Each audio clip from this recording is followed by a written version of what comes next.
Round 24. Who are you holding? Who are you selling? Or do you just have to hold everyone that is struggling or injured? Now, on this list, Joe Tapine. I think that he's a solid sell, but also someone that could have a couple of really good finishes, games to finish up. Isaiah Yeo, at this point, holding through that first week, if you can't field a team this week, you can sell, but otherwise holding I think works.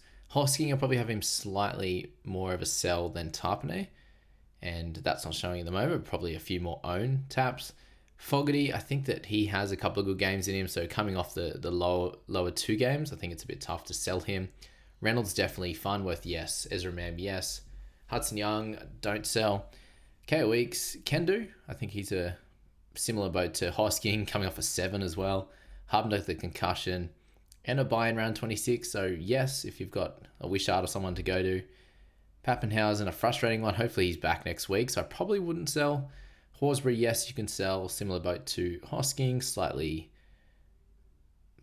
probably a similar sell to Tapine. Aiken, it's probably a sell.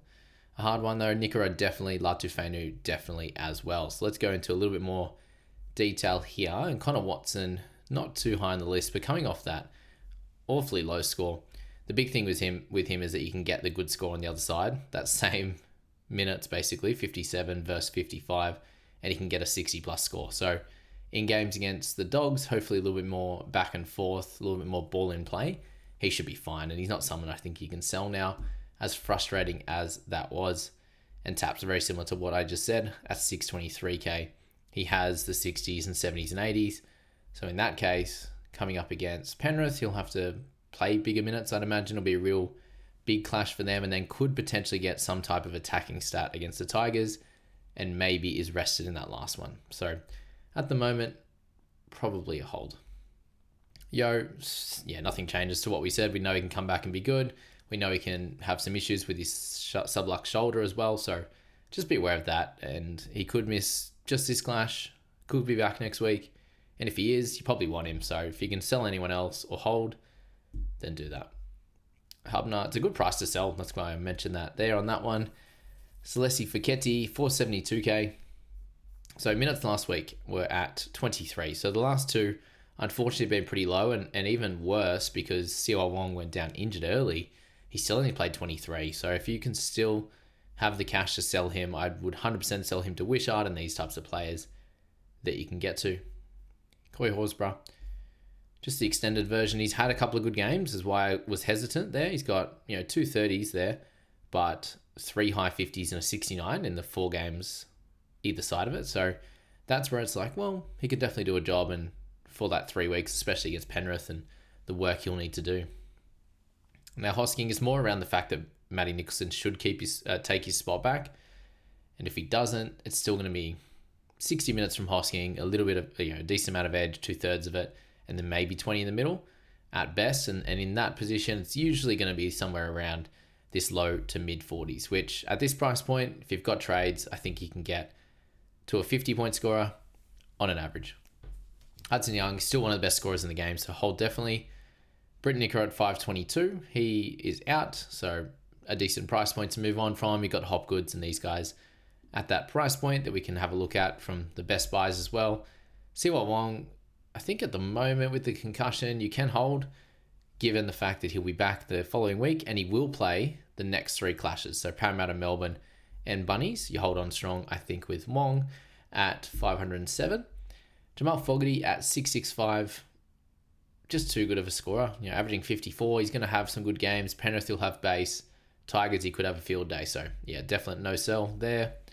Latu at 374. If you can spend up to go to Wishart, do it. McEwen, these types of guys there.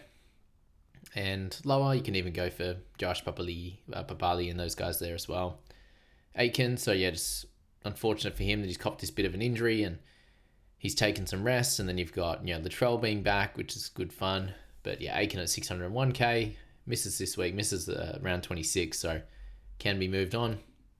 And you got Pappenhausen, the schnack, at 566. When he comes back from, hopefully, these concussion symptoms, he's got the doggies into Roosters and Broncos, and they'll need him to score very well.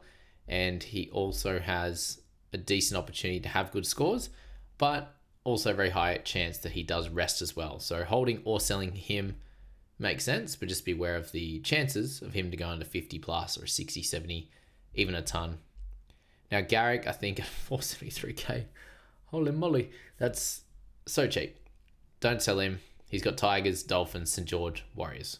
This is the type of week to almost buy someone like Garrick and just hope that him back at centre is really good news and the team scores well and plays well, because you see here at centre, he plays so much better. So let's just go filter by centre, even just this year.